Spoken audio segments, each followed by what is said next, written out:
Pledge of Allegiance. So if you'd all stand. Ready to begin. I pledge allegiance to the flag of the United States of America and to the republic for which it stands, one nation, under God, indivisible, with liberty and justice for all.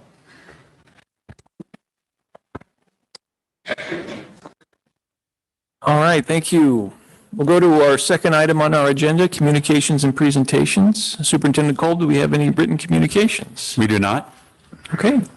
I'd like to remind anybody joining us on Zoom or in the audience, if you'd like to speak to a specific action item or point on our agenda, you may do so by entering it into the chat or filling out a blue card in the back of the room. 2.3 is our financial report. Anything there? Nope, just a communication to the board. All right, and our next presentation is on Amazing Students' Acts of Heroism, and we have Anthony Perry, who's going to present on. Anthony, you look a little older. What can you do? So Danny, we'll turn the time over to you. All right. Yeah.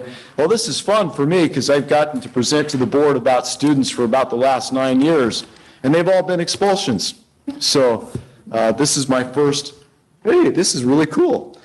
So a couple of things. Number one, we have a bus. It's a McKinney-Vento bus, and it actually goes all the way to Gold Hill, Rogue River, all the way out to Talent. And so think about that to start with. And then so students are on the bus that's making that long trip, and a student has a significant seizure, and it's not a student that had a history of seizures. And so it was completely yeah, thanks, Riley. So it was completely unexpected, and we had 3 students on that bus who acted amazingly. They protected the student, they helped them through the seizure, they were the ones that called 911, they helped the student when the family came to make sure that all the student's possessions were given to them. They talked to the paramedics that arrived and explained what had taken place and all that kind of stuff. And so students did an amazing job, and so we wanted to recognize them. They're not here this evening, but I'm going to read what the certificates say. So they got a certificate from Fire and Rescue, and so that certificate says, "This certificate of appreciation in recognition of your heroic performance during a seizure incident on the McKinney-Vento bus on May 18th, 2022. Without your efforts, the outcome for this individual could have been very different. Your willingness to assist another individual in need is appreciated by all the members of the community." And that's again by Deputy Chief Randy DeLong and the Battalion Chief Brandon. So we're very gracious to be able to hand these out. And the 3 students who we are recognizing are Rayleigh Johnson from South Middle School, currently attending at GPAS. So congratulations, Robert. You guys are doing something right there. Rose Davis from Grants Pass High School, so thank you, Mr. Thompson, and Isabella Frederick from North Middle School. So all 3 of them jumped in and helped a student in need, and so we're here to recognize them tonight. So thank you guys for the time.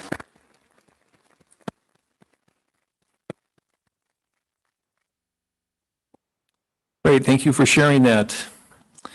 We will go on to item 3.0, our consent agenda, and we'll entertain a motion to approve our board agenda for this evening, our draft minutes from our May 24th meeting, and also the personnel report.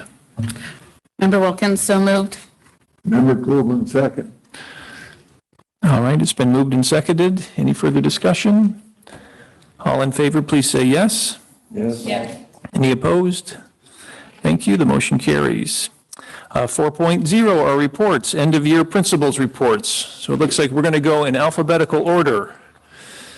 So we'll start with our elementary schools, Allendale, Highland, Lincoln, Parkside, Redwood, and Riverside. So I always thought that was best to last, but we'll go with alphabetical. That works for me. It is best for us. Okay. It's best for first. We like Allendale. So we just want to start out by saying I think I could speak for all the principals when I say that we've attempted to make up for the last couple of years, everything that the kids have missed out on in the last 2 weeks of the school year. So I'm doing a lot for the kids. Staff's been doing amazing. So Just a couple things happened in Allendale recently. I think they'll probably share a lot of the same things. Parade of Graduates was last week. Always fun to see former students come back to school and reminisce about their elementary years. We always break out the old yearbooks and have the kids look through them and find their old classmates and themselves. It's pretty fun. And as well as our current elementary students who cheer our graduates on and aspire to one day be doing the same thing. So hear a lot of conversations. The high schoolers always come out and play with the kids at the end, and it's just great. They put their handprints on the wall ball court. Just a great tradition. One to thank high school administration, Mr. Thompson, for organizing that event. I know it takes a lot of work, but it's worthwhile for sure. So last Thursday celebrated our end of the year family barbecue. We brought that back. We estimated over 700 people in attendance for that event. It was a huge turnout. Luckily had enough hot dogs to grill. So I think we had like 30 hot dogs left over, which I sent home with my custodian because I was done with hot dogs by the end of the night.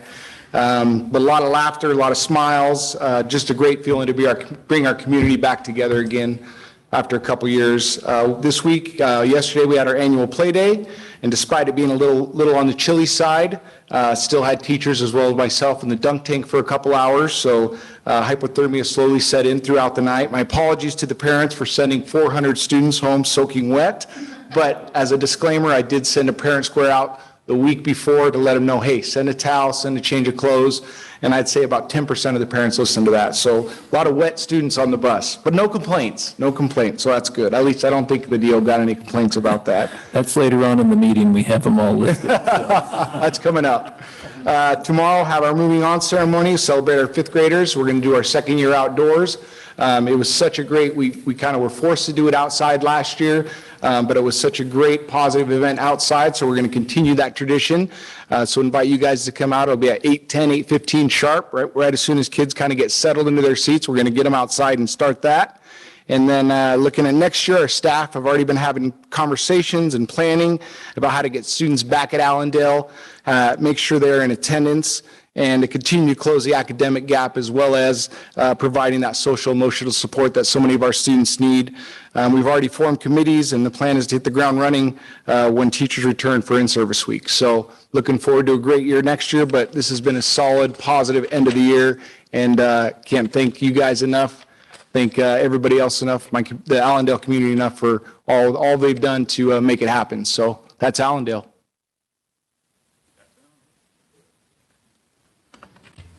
All right, my turn. First of all, I have to say that the red hair is not my summer punk look, but our jogathon earned $26,868.42, and that cost me a red mohawk yesterday at school. And so, yeah, just getting my punk on a little early for y'all, but a lot of the same themes, year-end activities. I want to share at our moving on ceremony tomorrow. We have 7 students. We are going to be awarding the Presidential Award for Educational Excellence, 27 students for Educational Achievement, and our 5th grade team came up with a new award called the Heart of a Hawk, and it's students committed to Highland's core values of kindness, responsibility, respectfulness, and safety. And we have 20 students receiving that award tomorrow too, so we're looking forward to our time with them. We had a lot of trips go on since the last I've seen you. 5th grade had 3 days of on-site outdoor school down at Gilbert Creek. 1st grade went to Johnson Dentist and learned about plaque and floss. That was fun.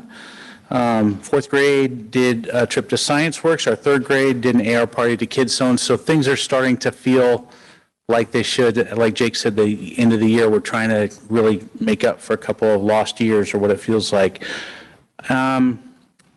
We have noticed from our Acadian State at the end of the year just a lot of really great growth we were hoping to see, so that was really encouraging to a lot of our teachers who weren't quite sure how they started the year and where they were headed. So that was a nice closure for our teachers, that we were doing the right work and could really see it pay off. So that's Highland, and I'm going to turn it over to Lincoln. Hey, so today was our big play day. So we were out, we started our day with our talent show, which was super fun. And in between the acts, we had minute to win it challenges between grade levels. So that was a lot of fun. And then we followed with an awards ceremony and then our play day.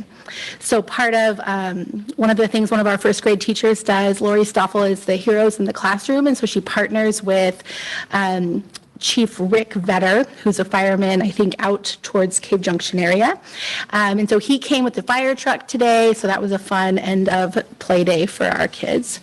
I think like Jake and Nevin talked about, we are cramming 3 years worth of missed connection and community building time into these last months.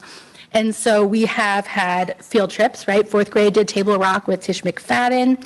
5th grade went to outdoor school, so that was super exciting for them. 3rd grade went to Sanctuary 1. 1st grade went to Wildlife Safari. We did jet boats. We've done all of the things. We also had our extravaganza night, which is normally in the spring, but we weren't quite there yet. And so we moved that and combined that with our end of the year dinner and had about 625 people who attended that. So that was really exciting.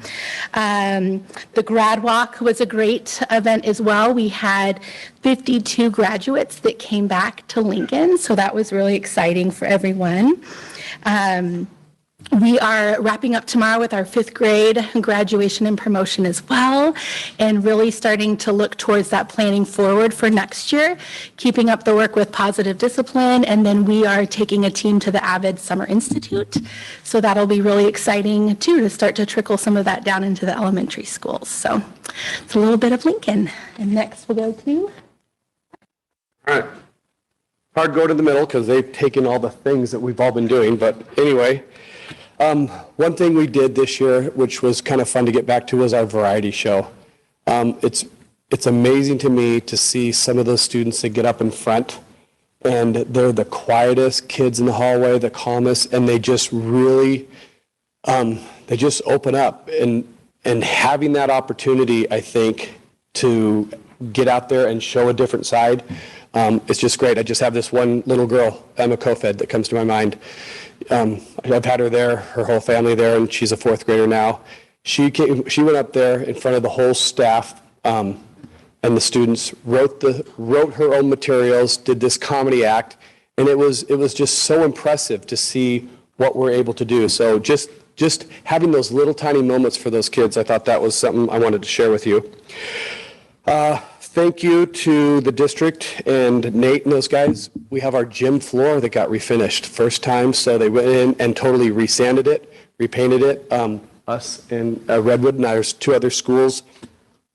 They're on the site, so just thank you for that commitment, because our floor was peeling, it was coming up, but it's been really nice, so I invite you guys to come out and see that. I don't want too many people coming out because we're already like, oh, we got a dent in it, so we're already worried about that.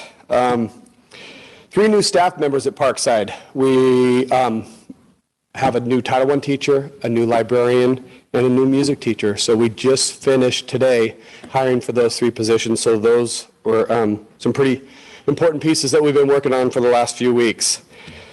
One thing I wanted to share, Parkside, we've really, in the years, you guys have seen the data, we've struggled on our math. And so we made a really big commitment to just get back to the core and really supporting teachers and students. And so one thing I'm really proud of, there's a goal that says your annual typical growth. Okay, there's that target that we make.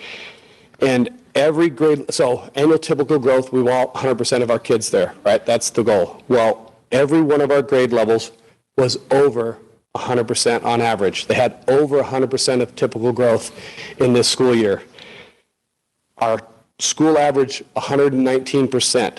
So if a good year is 100, our school averaged 119, with kindergarten leading the way. They had 141% of annual typical growth. And that just is a testament to my staff and the students in this really weird year that we were still able to make that really growth, and I'm really proud of them.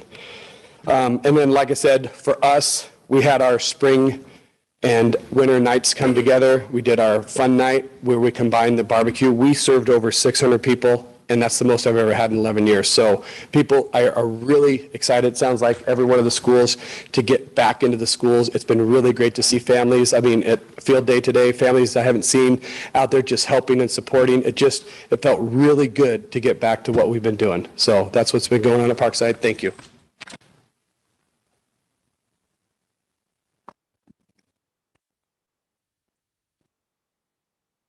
At Redwood, it's been just as busy as the other schools. Today we had our field day, and it was so fun just to see the kids out playing on the water slides, the bubbles, the field games, and they were just laughing and having fun, and it was just one of the best days. We had a kid just, screaming and laughing, "This is the best day of my life," and it just brings joy when you hear that.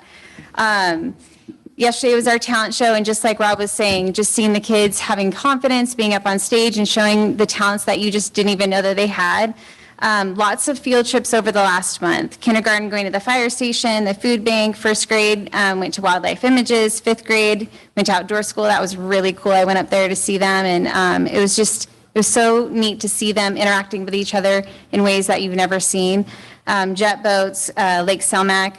We took 115 kids to the movies, which was quite an experience to see all of them. You'd be surprised at how many times a student has to go to the bathroom during one movie. But that was fun. That was part of our Jogathon reward. We had our end of the year family night, and just like you're hearing, tons of families coming out just to be together. And we had the dunk tank, and we had music, and we ran out of food because there were so many people there we weren't expecting. Tomorrow we're celebrating our fifth graders and the moving on ceremony, and we practiced the ceremony today. And it's just emotional because for me, this was my first year of kindergartners coming through. So I've been with them since they were in kindergarten. So it's really special for me to see them going all the way through. I'm really proud of my staff, just like I know that my colleagues are as well for this year, because this was a tough year, as we all know. It feels like two different school years in one. And I think we can all kind of feel that. We started the year focused on our mission statement, which is the Redwood family is dedicated to love, learning, and putting students first. And we talked about that all school year long. And we also had a focus on staff wellness and on social emotional learning for our students. We did that through positive discipline. And we felt like that had a really positive effect with staff and students through the whole year. And we're ready to take on next year. And we've talked about that as a staff. And I'm really, really proud of the students and the staff. And yeah, it was a good year, and we feel good at the end. We're tired, but we feel really good. And apparently I get to go last, as always. Can we switch that up one of these days, maybe? I normally wouldn't come to you in flip-flops and a hat. We had our field day today, and I got turned into a giant human sundae with chocolate syrup all over me, and all that is one of our rewards for our jogathon. So hence you get me in shorts and a hat and a t-shirt. So, but it was a super, super, super great day. We had all of our kids with smiles on their face from ear to ear. And at the end of the day today, I had two moms come up in tears, give me a hug, just saying thanks for giving our kids such a great experience and a great year, and for getting families back involved in the school. And just having that was huge. It made my day that we finally got some events happening that parents get to see, get to be part of, and the fact that parents appreciate what we're doing. So that was one of the highlights of my week. We've had lots of them. Over the last month and a half, we've had several events. We did also have field trips. One of the highlights was our fifth grade went to the coast and got to go see the beach and explore tide pools, do some of that, which our kids loved. I know it's a long day on the bus for our teachers and our kids, but that was another highlight that I just wanted to put out there. Our first grade went to Science Works, second grade Wildlife Safari, third grade Table Rock. So all of our fourth grade did some field trip or some tree planting earlier in the year. So all of our kids got to do field trips this year. We also did our first math and science night that at least since I've been at the school for 6 years. We had a company donate a bunch of science kits and STEM kits, and we had about 300 of them, a little over 300 of them donated, which means we had over 300 families come that night because they basically all disappeared. And the feedback on that was amazing. It's something we're going to do every single year, getting the emphasis on science, getting the emphasis on math. We always put the emphasis on reading. We always put the emphasis on making sure our kids make growth. But the parents really loved that we had a night dedicated to math and science. Had our celebration of learning last week.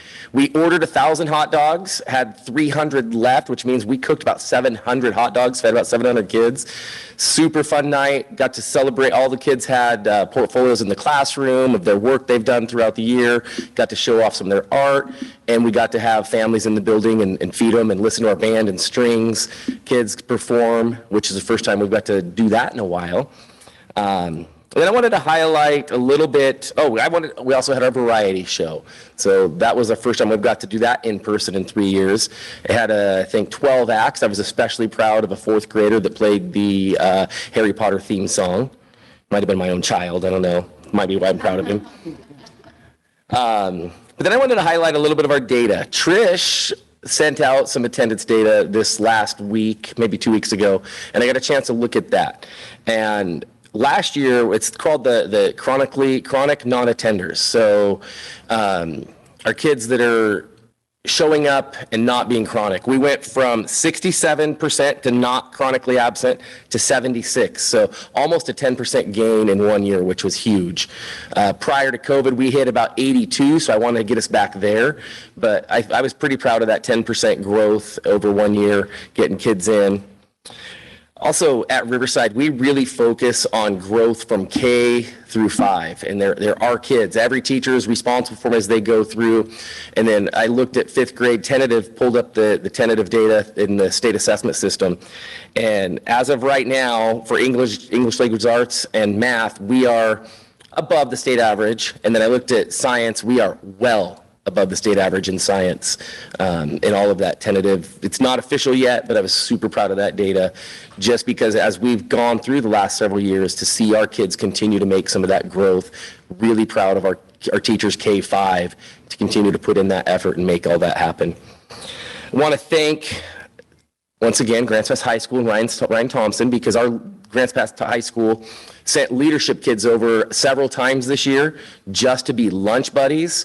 And the impact they have on our kids in elementary, when those kids come on campus, our kids go running to see them, and they come play ball with them, play foursquare with them, and just talk to them. And that experience was huge, and I want to thank them for that, because our kids, I talked to several kids, and that was one of their highlights of the year, was the high school lunch buddies coming over. And then I think one of the most important pieces of data, 860 behavior discipline incidences this year. That might sound like a lot. I've had years almost 3,000. So we are under 1,000 behavior incidences is unheard of. So we had an amazing year behavior-wise at Riverside. I've talked about it before, but I think there's a couple of key factors. I think a little bit was enrollment. We'd have smaller classes, and there's not as many opportunities for behavior because teachers can be on them. But I think more than that, it was the addition of behavior specialists. It was the addition of some of our social emotional counselors from options at Riverside, and it paid off in our end of year data. So I just wanted to say thank you for supporting those people in our schools, because it paid dividends in my school.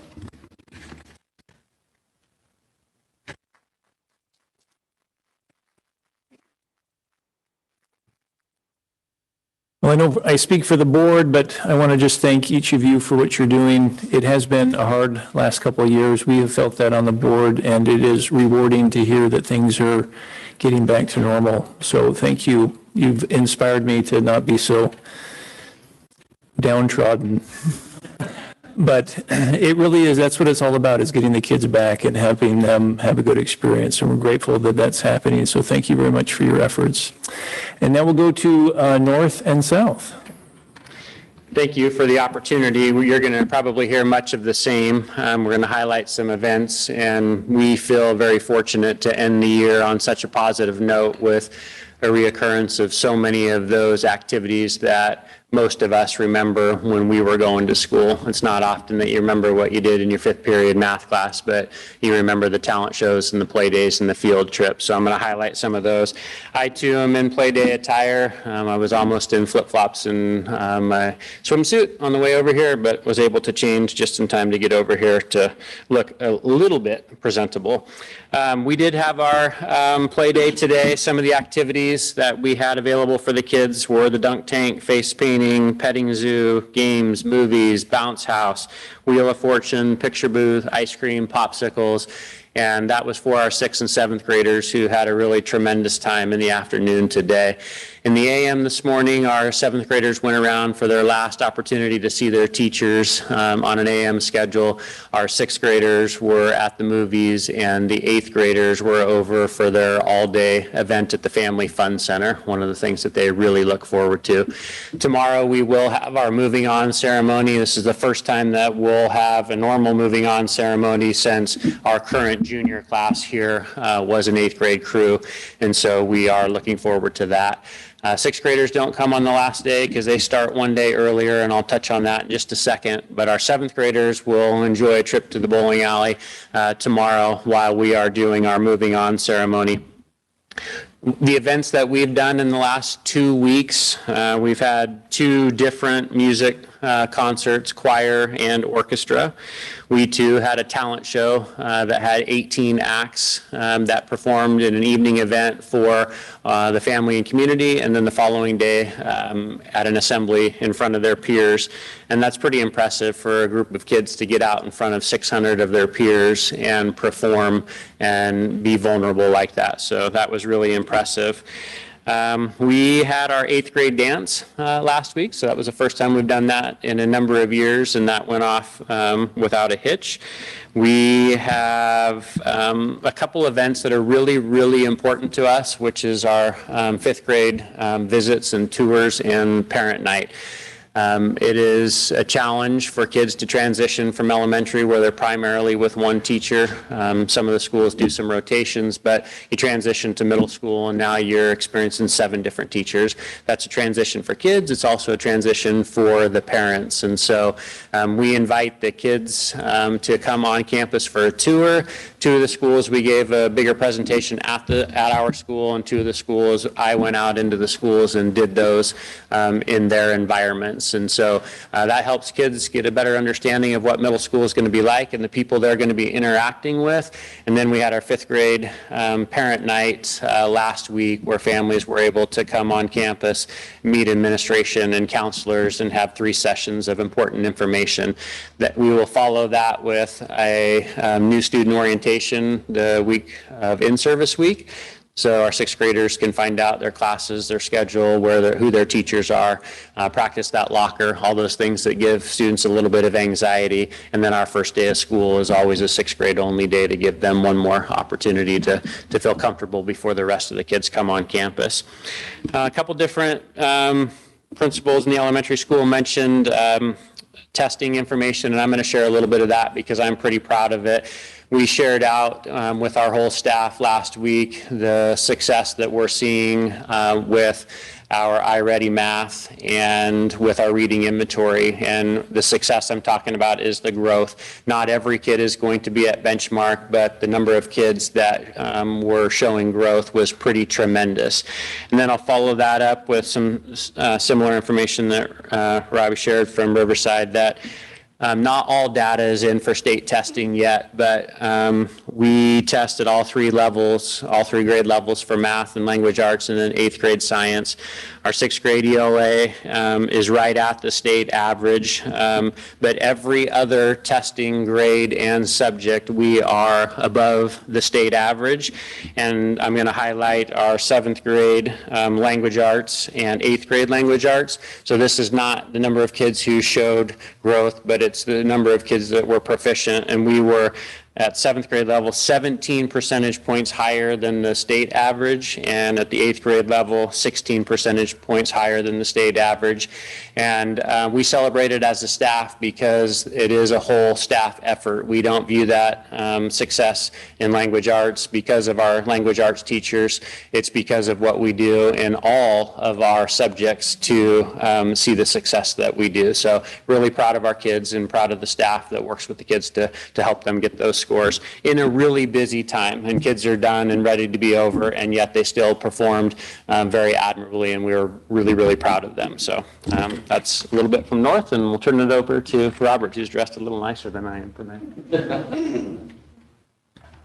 All right, well, thank you for the chance to speak. A common theme at South this year has been a lot of new people, and so we've done a lot of learning on the fly, a lot of, let me call the district office and find the answer to that, because it's been my first year being in charge of the building, 2 pretty new assistant principals, 3 of our 4 office staff are new, and so yeah, sometimes in events like this, it's like, oh, I didn't know the last one of the year we come in shorts and t-shirts. So next year I will be prepared. Next year we won't tell you have to. And they'll all come in ties and shirts, that's okay.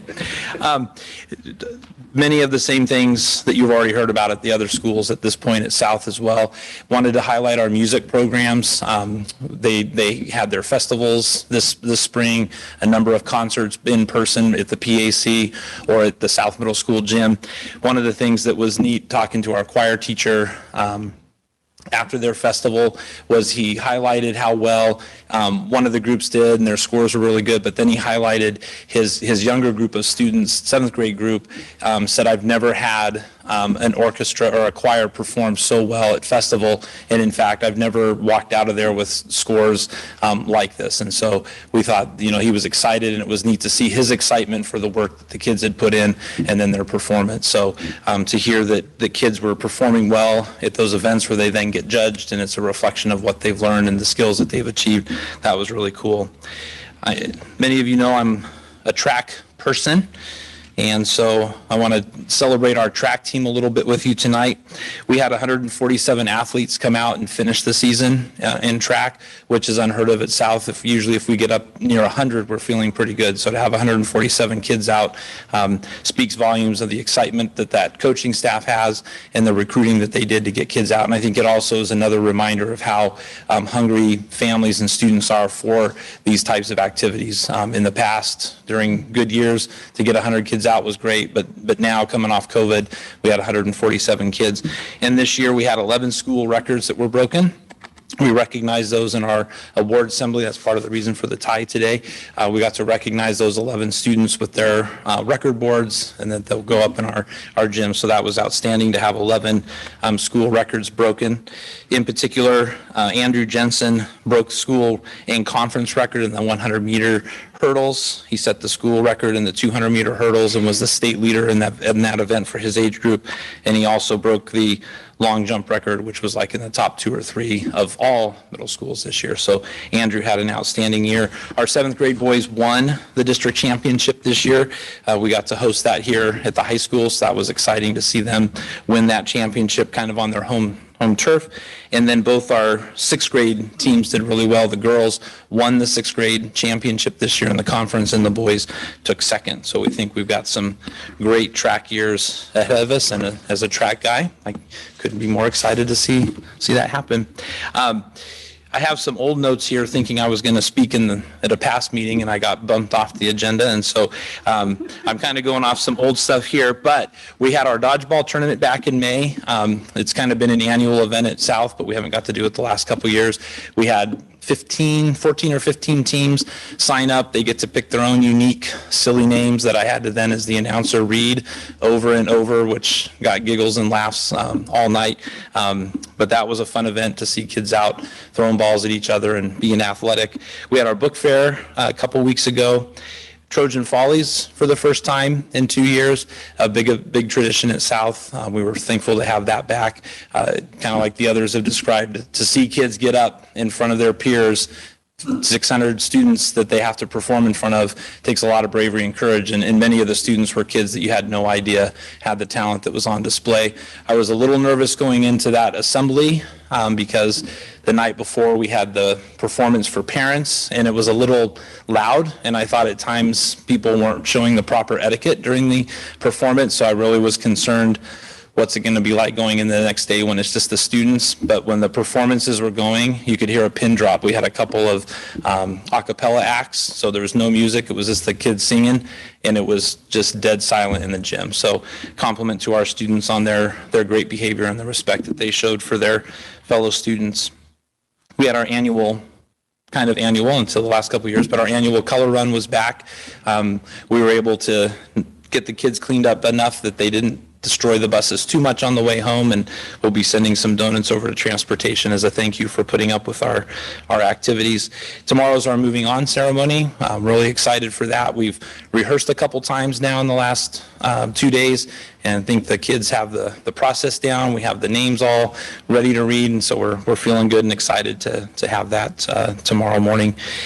Fifth grade visits went great. We were really excited to have those kids on campus. It was a chance for our leadership students to show our visiting fifth graders around the school, talk about what the kids were nervous about, and have the eighth graders there to answer questions and say this is what it's like being a middle school student. And a couple of data points for South that I wanted to point out. In our reading inventory, our sixth graders in particular showed great growth over the course of the year. They went from 30% being on or above grade level at the beginning of the year to 52% at the end of the year. Our eighth graders showed similar growth, going from 46 to 61%. And then another area that I wanted to point out in our iReady data, at the beginning of the year, 16% of our students were kind of at grade level or above, and at the end of the year, 45%. So we had a good celebration day with our staff to look at the things that where we started, where we got to, and then beginning that process and talk of next year we got to here, so then how do we improve these results and then get better the following year. So some work to do, but I'm proud of the growth that the students showed in their classes, as well as all the fun that they've had the last 2 weeks as well. All right, and that's South.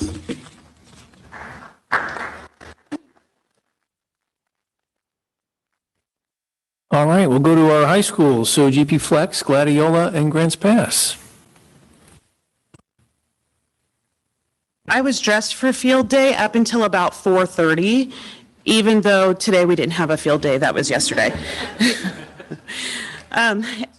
GP Flex Elementary finished our year with some fun, like all the other elementaries.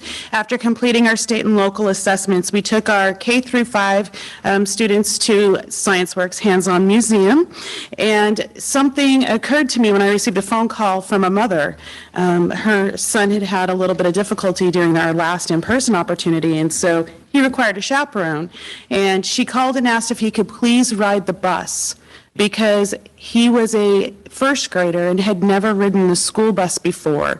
And so she asked if it would be okay if he got to ride the bus as long as he sat with the teacher. And it dawned on me that some of our students have never ridden a school bus or taken a field trip, and that just riding a bus was a big deal for some of them. And so I'm really glad that we were able to provide that for them. They had a great time at ScienceWorks, and they impressively represented GP Flex in District 7 with their manners and their safety. We used a lot of walking feet while we were there, and so it was fun to get them out and off together somewhere that wasn't in their living rooms. Yesterday, we had our end-of-year celebrations at the All Sports Park, where we acknowledged the moving on of our kindergartners and our fifth graders, and we honored students at all grade levels for excellence in their attendance, work ethic, and digital citizenship. It was really fun to see the parents cheering for their students and taking pictures, and the coolest part is that they weren't just cheering for their own kid. They were cheering for every single one of them when they got their name called, and it was pretty neat to see that. I would like to thank Food Services for providing hot dogs off the Big Blue Barbecue for all of our families as we were wrapping up with our elementary students, and then for sticking around when our middle school celebration began so they could have hot dogs from the Big Blue Barbecue.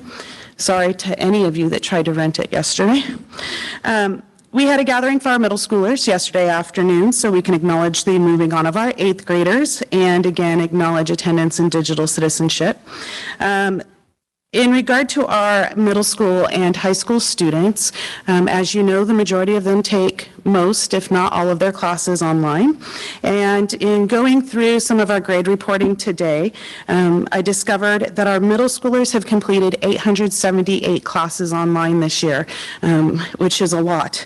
And then our high school students have completed 1,324 classes online.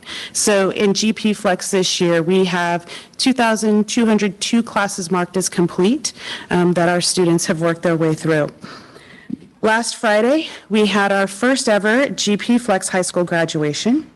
We graduated 23 students. Our first graduate was marked complete November 8th, and 2 of our graduates actually started the year as juniors. Our graduation was small, but it was personal, and I'm hoping that those that were there found it meaningful.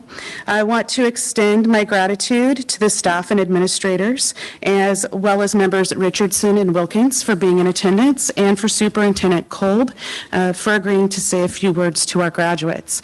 I also want to thank the guys at the PAC. They really helped pull everything together, and Wade made an excellent decision in waiting until after our ceremony was over before telling me that the PowerPoint crashed and he had to improvise the slides and the music, because I may have had a panic attack if he had told me before that. So thanks, Wade. I want to say something about our families because I think that it is a highlight for GP Flex, our school district, and the school board. There is not a single day, and I mean this, not a single day, where I don't hear from a parent in an email or a phone call or when they stop off to drop something off or pick something up, where they don't express gratitude for GP Flex being an opportunity for their student. They talk about the difference that it has made for their child or for their family, and they are very sincere in their words when they are expressing that gratitude. And so I want to acknowledge the countless people that made GP Flex a reality for the D7 community. And I want to make sure that I pass that gratitude along to the GP Flex staff, the directors, the superintendent, and the board members, because without all of those people, it wouldn't have happened. So thank you for allowing me the opportunity to share with you some of our end of year highlights, and also for allowing me to serve the families of District 7 and share with you all of their accomplishments.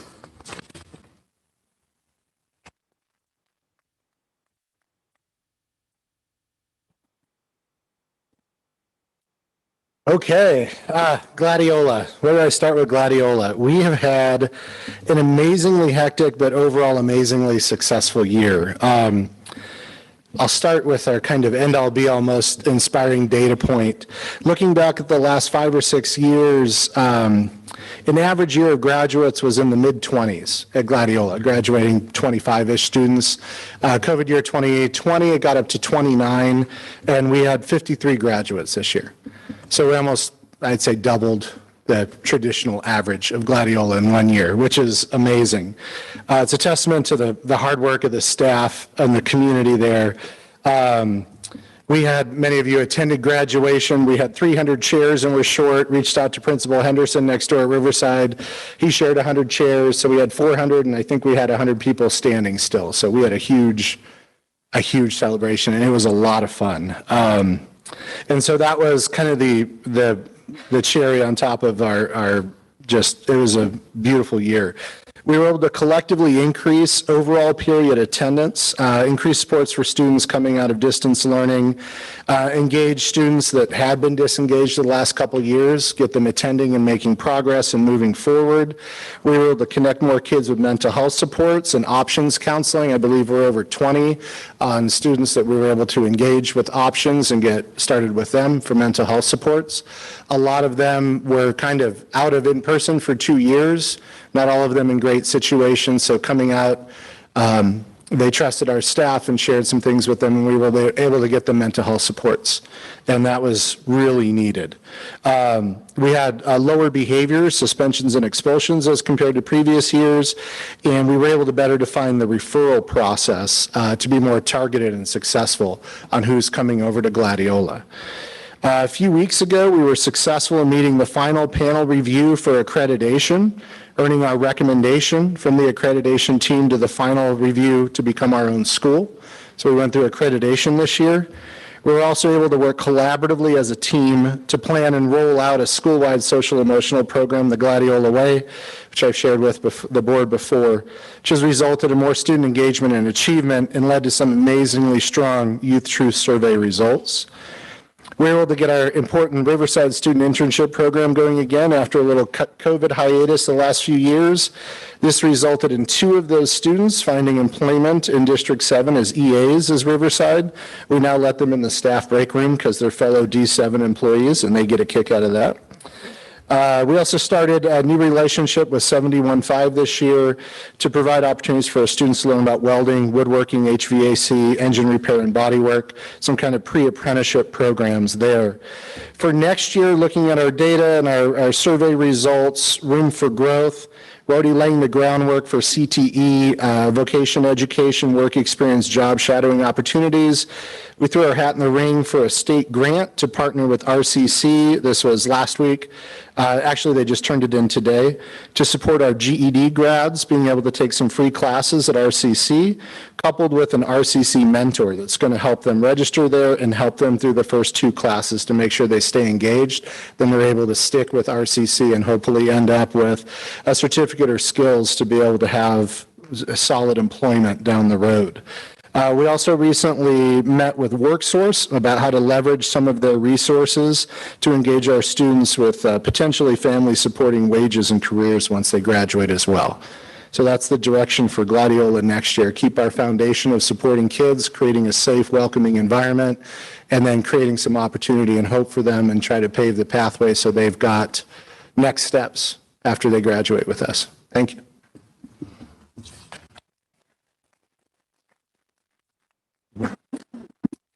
All right, just starting off with a couple staff commendations. Our theater teacher, Julia Cuppy, who you saw a couple months back, the Educational Theater Association announced that she'd been chosen as a national teacher leader in her discipline area for theater to represent the Connected Arts Network project. It's a 5-year project made possible by the U.S. Department of Education at $8.5 million effort to incorporate more of components of the arts, including dance, music, theater.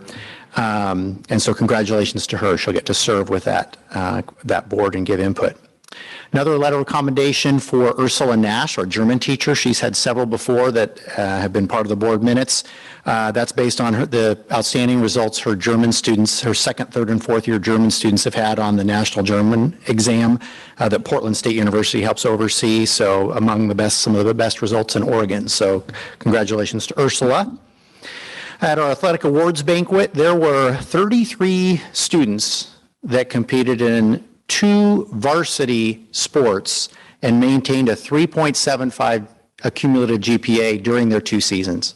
So some really strong student athletes that just did an excellent job in their studies as well. So commend all of them.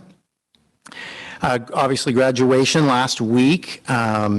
We estimated about 4,500 in attendance over the 2 ceremonies, and had about 1,100 that tuned into our live stream for the first graduation and 1,000 for the second. So a lot of people that got to watch loved ones participate in graduation, and super happy for all those graduates. I know member Coleman, Richardson, and Wilkins have heard a few of the things I'm going to say next, but just some class of 2022 accomplishments.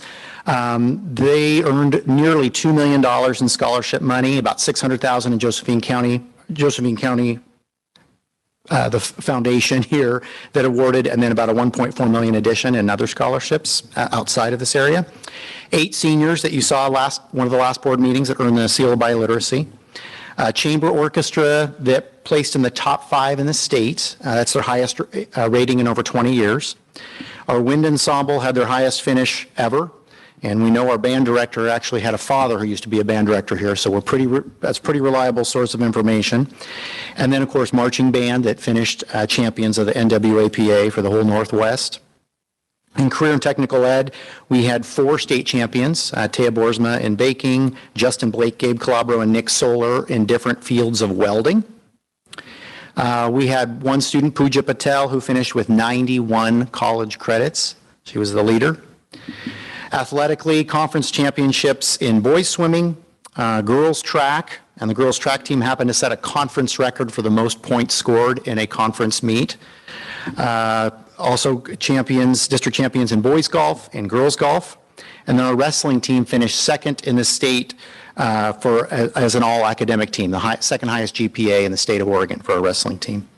And then lastly, graduated our 3rd class of AVID graduates. So we'll give a round of applause for our class of 2022.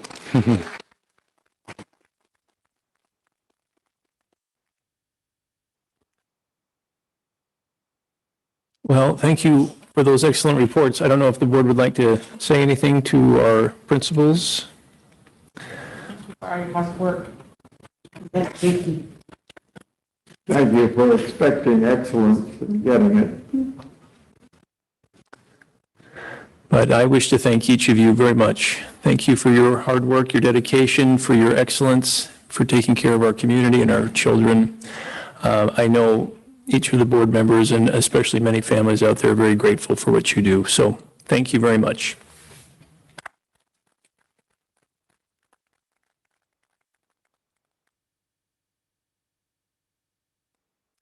And I'll give each of you a gift certificate for a free colonoscopy for all of you. That's worth a lot, by the way. I want you to know that. So. All right. Bringing the meeting back to its seriousness. He already met his deductible. Oh, well then it's free. It's perfect. Come on in. We'll get you taken care of. We'll go on to 4.2, our 2022-2023 registration IDT update. So Danny and Todd. Danny, looks like you're on.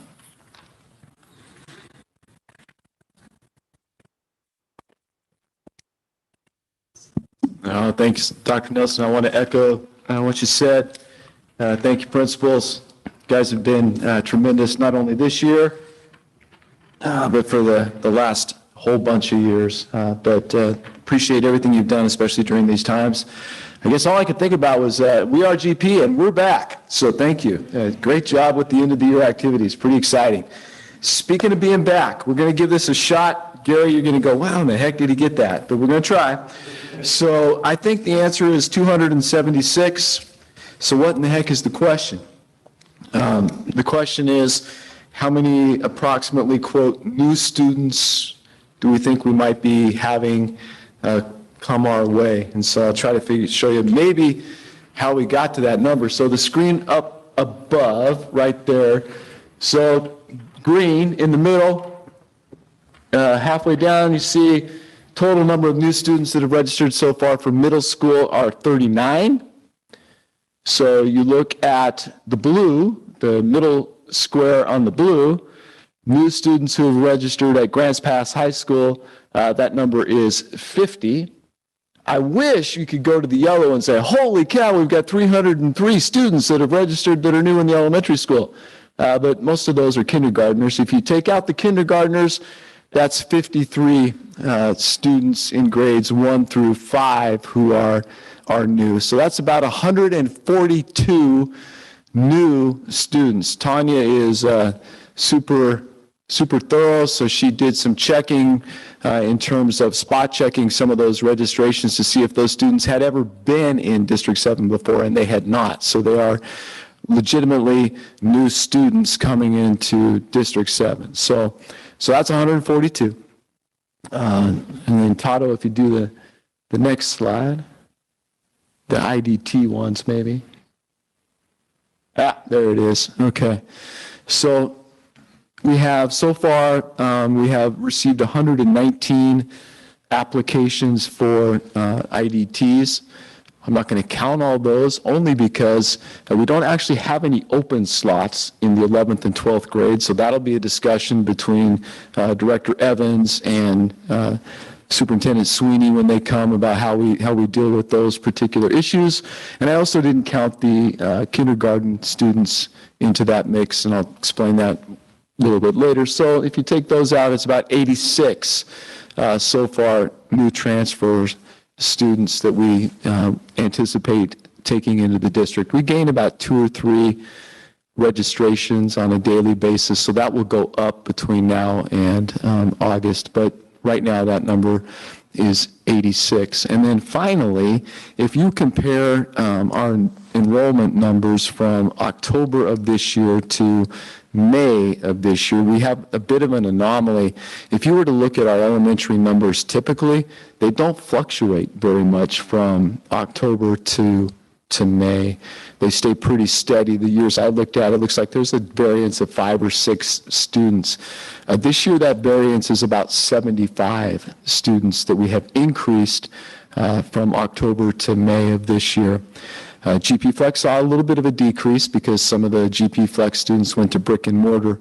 So that net gain was 48 students between October and May, brand new students coming into the district that weren't there at the start of the year. So you put all those 3 together, brand new IDTs, students who came since October, students who are already registered as new students, and the total is about 276 students. So we're hoping to gain back 276 and keep that number rolling. So that's where we think we're at right now. We just need the kindergarten numbers to keep going up. So I can take any questions and may or may not be able to answer them. So,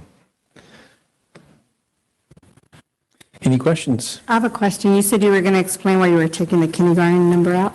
yeah, because I counted those into the regular kindergarten numbers. So if you look, Todd, if you can go back to the other one. Thanks, Brenda. Good question. So if you add up the kindergartners in that elementary new enrollments, it's 250 students. If you take the 24, we're at 272 so far, approximately kindergarten enrollments. That's really, really good for us this time of the year. We expect, if we look at data that Susan has for the last 100 years, we should see at least another 40% to 60% increase in kindergarten students once they reach August. So we're hopeful that that actually transpires. Yeah, Brian? That's all awesome information. I'm curious how the students that we've lost, maybe I'm just wondering how that has been going with reaching out to them and trying to get them back. Yeah, and I know Susan gave a report on that last time, and I think the ones that are coming back have indicated that they're coming back, and they're likely in these numbers. There is still a group of students who simply have chosen a different path. So, and I don't know, high school, middle school. High school's been relatively stable. Middle school's, Trish, I don't know if we've had any updates on the outreach or any of that kind of stuff, but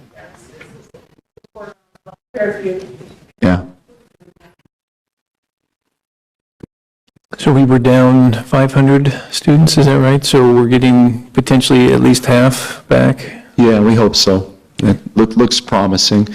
Kindergarten's always the kind of we'll see what we see, right? So pre-COVID, we had about 443 students in kindergarten average. COVID times, we're down to about 325. So the big kindergarten question is, are we pre-COVID, are we post-COVID, or are we somewhere in between? So the kindergarten numbers, those are dependent upon Susan Piper Zatola. Is that correct? If that were the case, we'd be in amazing shape. So she's quite the Pied Piper. So in years past, our graduation rate has depended upon knowledge of where kids actually went between freshman and senior year? Have we made progress with all of the increased efforts to contact students in dropping that graduation rate knowledge deficit to get those numbers off of our sheet and onto someone else's?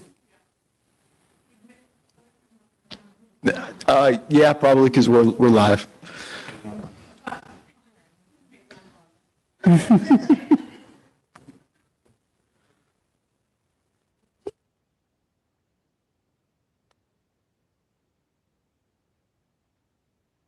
Yes, we've made some progress. It's kind of hard to predict exactly what our graduation rate for the class of 2022 will be. I would estimate it about the exact same that it was for 2021 in terms of percentage, just because of how the math works. But for dropout efforts, we've done a pretty good job this year of trying to get that number down, following up with students, finding out where they're at. A lot have moved out of state. Some have taken to homeschooling and have enrolled with Southern Oregon ESD. So we're projecting a little bit of a drop in our dropout rate. Does that kind of answer what you were? Yes, thank you. Hey, they may have other questions for you. I don't think you should run away yet. Go ahead, Brian. Here comes another question.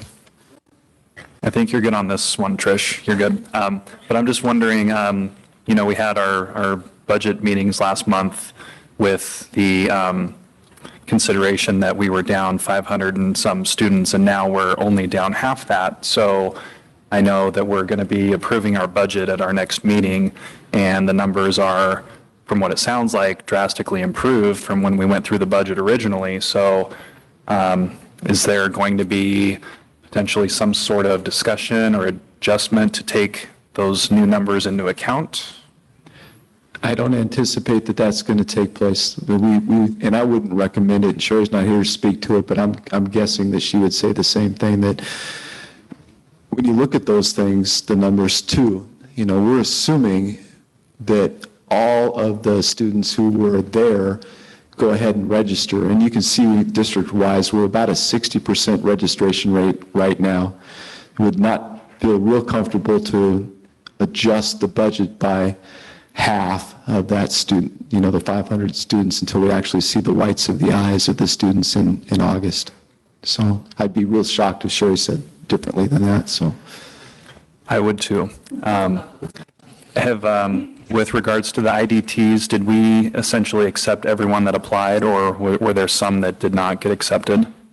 We don't actually finalize those until June 21st, but we anticipate accepting them.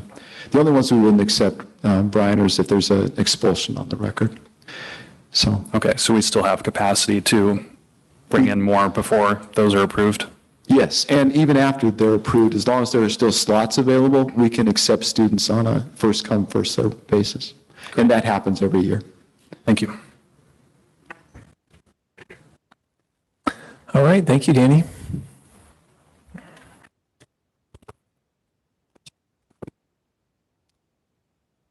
All right, board reports and special concerns. So we'll turn the time over to the board. Anything that we need to discuss? Debbie. Well, so several months ago, you recommended a book on the great influenza, and it was very hard during vacation to carve out any reading time, but I did manage to get through that book, and I also recommend it. It starts with, the dark ages, basically, of where we were medically, 1918, with doctors still believing in bloodletting and really not having accreditation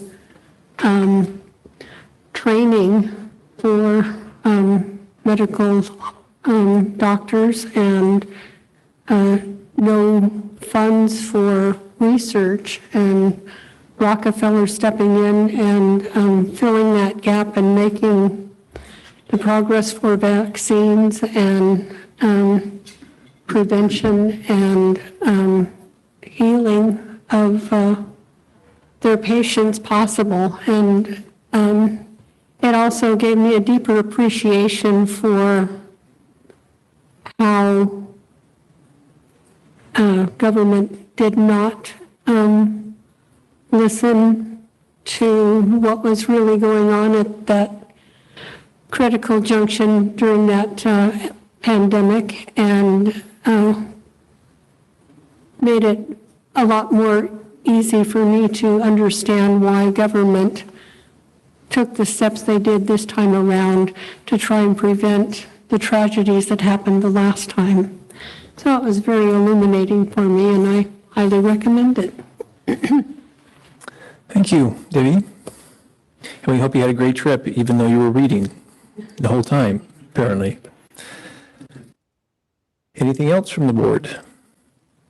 Well, I really appreciated the, I don't know if this is on or not, the strong public relations, especially from the local newspaper, about all the high schools in our area. I've never seen a stronger presentation of graduation from high school pictorially as I have in that newspaper, and I've been watching newspapers for years.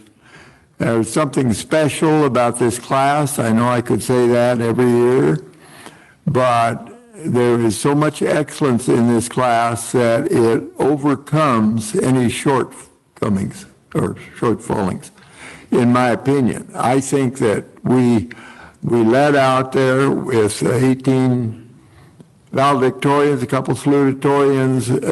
These are top flight students. And you look at graduation reports from other schools, high schools in other communities, and I think that's quite rare to have that many 4-point students. And there was a lot of work that brought that about. It wasn't just the students. It was the staff that made it happen, and the positive attitude of Grants Pass High School continues. And we saw it at the scholarship program, as was already been reported, and then we saw it again the night of graduation. If you get up there on the stage and you are giving somebody a diploma, maybe the most important paper that person has ever seen and maybe ever will see, you don't know. But I do know this, that is the number one priority for most students, is to get the high school diploma. And they make no bones about it. And they worked hard to do it, many of them, and that was a big class. And I just want to agree with the newspaper that it's a very special. And it also brings the other high schools out into the reporting to where we can be very proud of our community. Second to none, I'll always say that. So I just want to thank everybody that had a part in showing off. We're showing off our graduates. Thank you. Thank you, Cliff. Erie? So for me, when I go to the graduation, every time I see a graduate cross, and then as I see all the graduates as a whole, that's essentially the entire output of the district for 1 year collapsed into that one student or that class of students, because they represent the 13 years of education, which we did that entire thing for a whole year. And so while it's not that one person's 13 years wrapped into one, collectively for the district, those graduates represent the entire output of the district. So I just want to say thank you for that. Every time I see one walk across, I'm like, yes.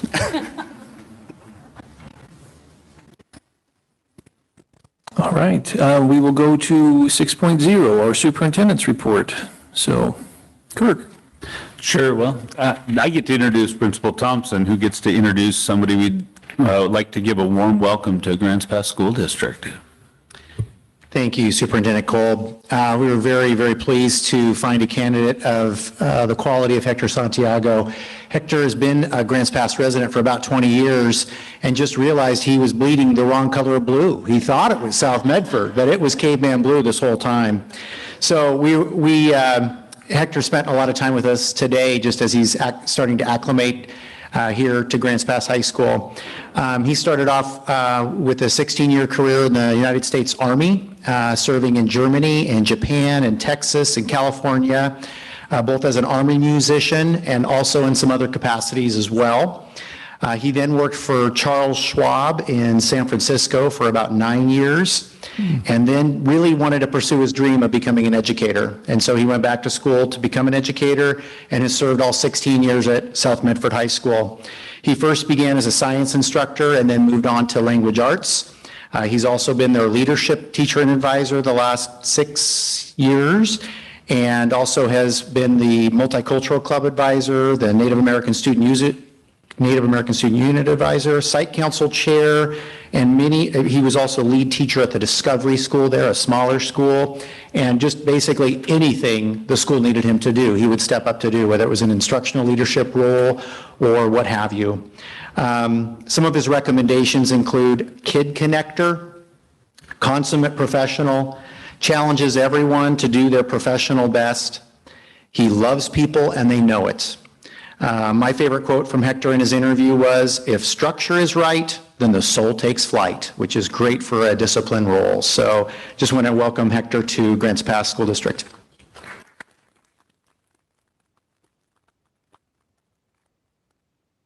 So it feels like a culmination, but it's a great honor to get to work at Grants Pass High School and specifically to be a caveman, especially since after 35 years of marriage, my wife has been telling me I'm one for that entire time. So now it fits and it makes sense.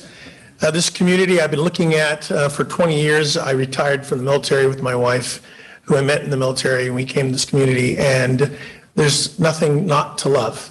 Everything that you see, just have to look outside. Step outside of your door and look up, and you see all the reasons why this is a great community to live in.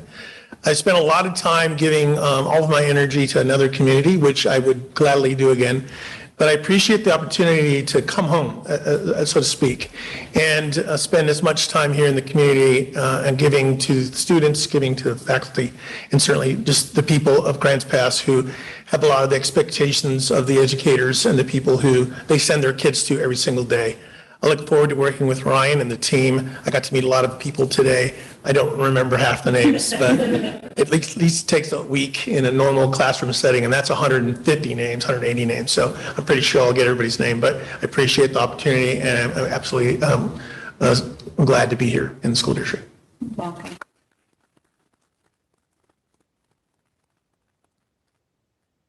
Well, Hector, welcome. We're happy that you're here and to join our Grants Pass family, so thanks for coming home. All right, we'll go on to our action items tonight. 7.1, third and final reading of policies and ARs. We have policy 7.1.1, approval of policy JFCF, hazing, harassment, intimidation, bullying, menacing, cyberbullying, teen dating violence, or domestic violence. And this is a required policy. I know there's been a number of changes and revisions, and those are all in your packet. And so we will entertain a motion to approve the policy.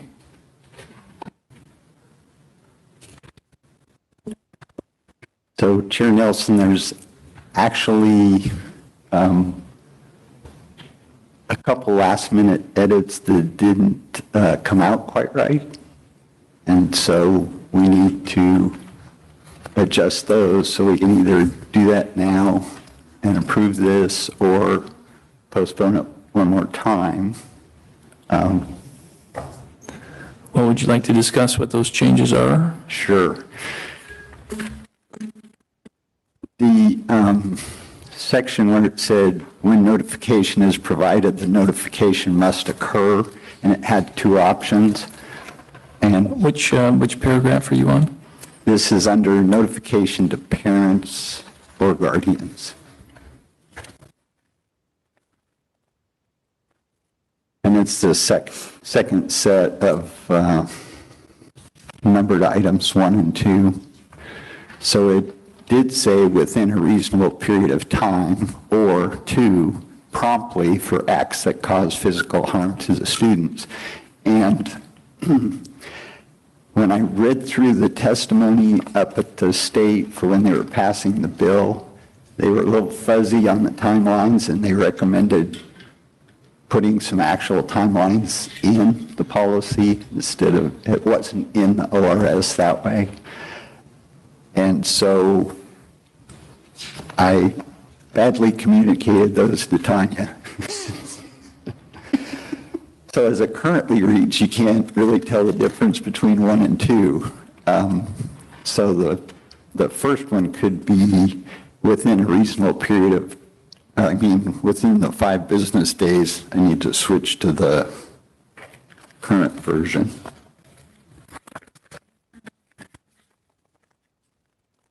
So are you talking about the last page when it says when notification is provided, the notification must occur, number 1, within 5 school days, or 2, the day of the occurrence? Is that what you're referring to? Which doesn't make any sense, right? So the second one should have been the day of the occurrence for acts that cause physical harm to the student.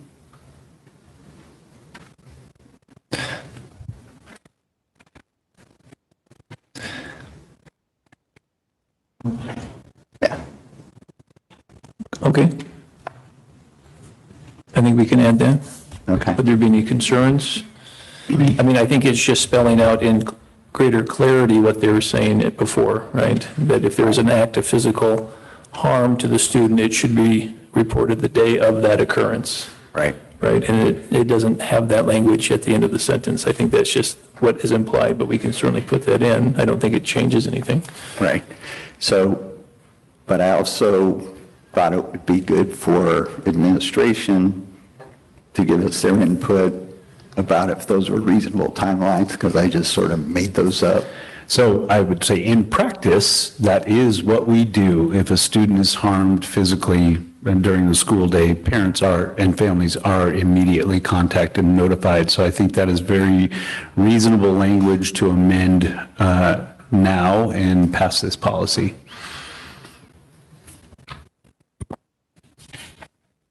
Brian? Gary, were there other modifications from the original, or was that the only modification? Because we have both versions in the packet, and other than having them side by side and looking at them, it's hard to know. There's actually a number of changes all through the thing. I left the title, harassment, intimidation, and bullying. I think it started out previously hazing. And so any place where it put that section of words together, I changed it so that it said harassment, intimidation, bullying, menacing, hazing, cyberbullying, or whatever, as appropriate.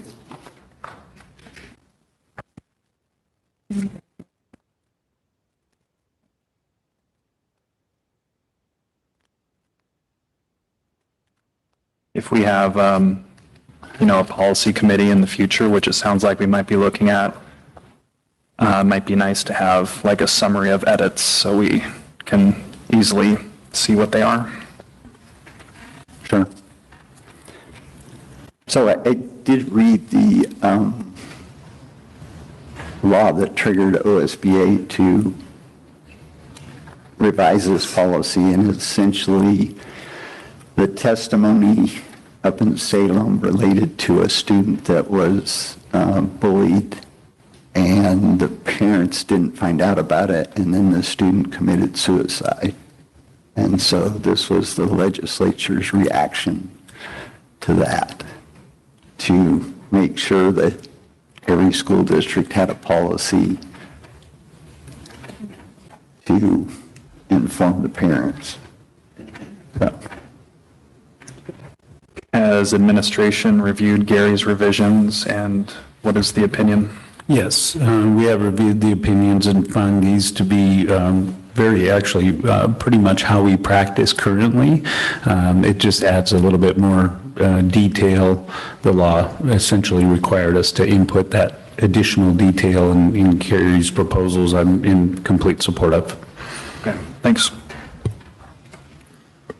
And I guess I would say that the hazing part was actually a law that was passed probably 10 years ago or something about hazing specifically. And OSBA just happened to pick it up and put it in the policy when they saw that this new law required them to put in the parental notification section. So, in that case, I would move that we adopt policy JFCF with the amendment to that bullet number 2 to say the day of the occurrence for acts that cause physical harm to the student unless there's extenuating circumstances.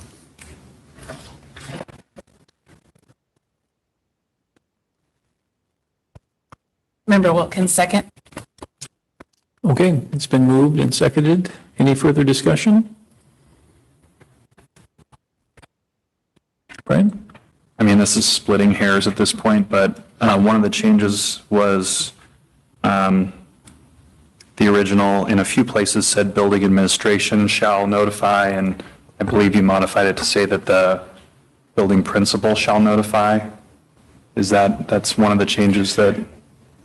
One of them had a brackets that just hadn't been changed to put in who District 7 was going to have be the person. Right. And so I put that as building principal. I think that made it consistent with other places in the policy. Yeah, that happened too. And then there was also a change from the building administration to the building principal, which I don't necessarily have a problem with, but I could, I mean, if, again, this is like a splitting hairs thing, but if the principal is gone or out, it should probably read the principal or their designee instead of just having it be one person. I'm seeing lots of nods from the principals, and I would agree. I think the principal may not be available. The vice principals are available. I mean, there would be someone from administration who would contact the parents. I think the key is to contact the parents and notify them. So. Do you want to amend?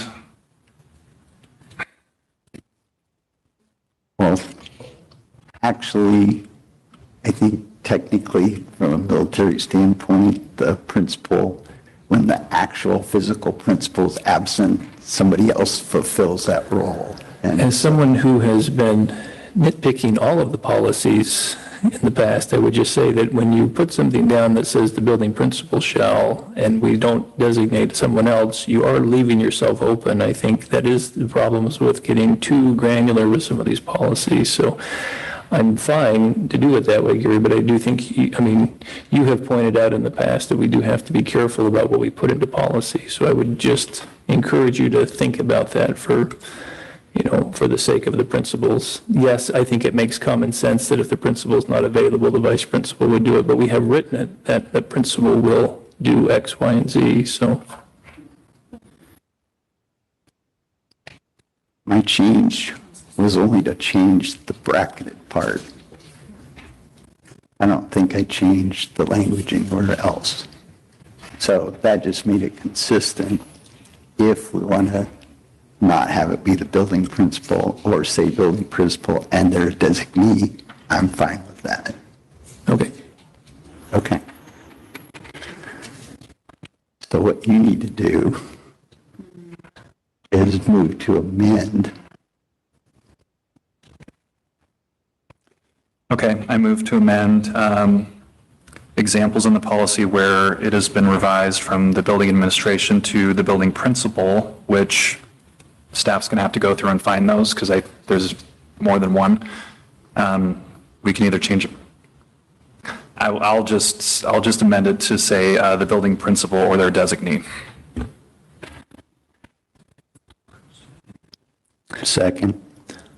Okay, so we have an amended policy. It's been moved and seconded. Any further discussion? All right, all in favor, please say yes. Yes. Yes. Any opposed? Okay, thank you. The motion carries. So that made the amendment pass. So now we vote on the motion. All right, let's vote on the motion. Any further discussion on the motion? All in favor, please say yes. Yes. Yes. Any opposed? Okay, thank you.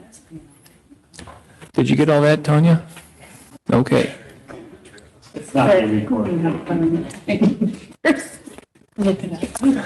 right, 8.0, our future meeting dates and suggested agenda items. On June 28th, we have our formal budget meeting at 5 p.m. at the library here, and our board meeting is immediately following that formal budget meeting.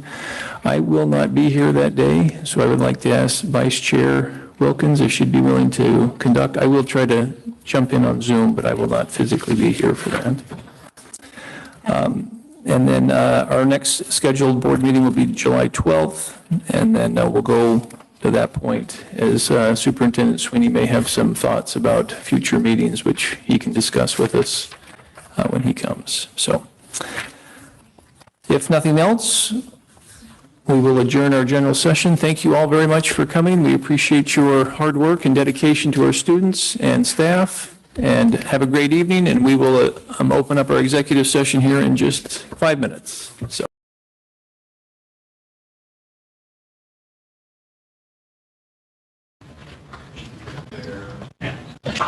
Good? Okay. All right, we will reconvene our general session. We have one item remaining on our agenda, an action item 13.1, negotiations ORS 192.660. I will entertain a motion to approve. Member Wilkins? So moved. Second by Member Coleman. Thank you. It's been moved and seconded. Any further discussion? All in favor, please say yes. Yes. Any opposed? All right, thank you. Our motion carries, and that will adjourn our meeting for tonight. We will see you on the 28th. Thank you very much. Get to dancing, Cliff.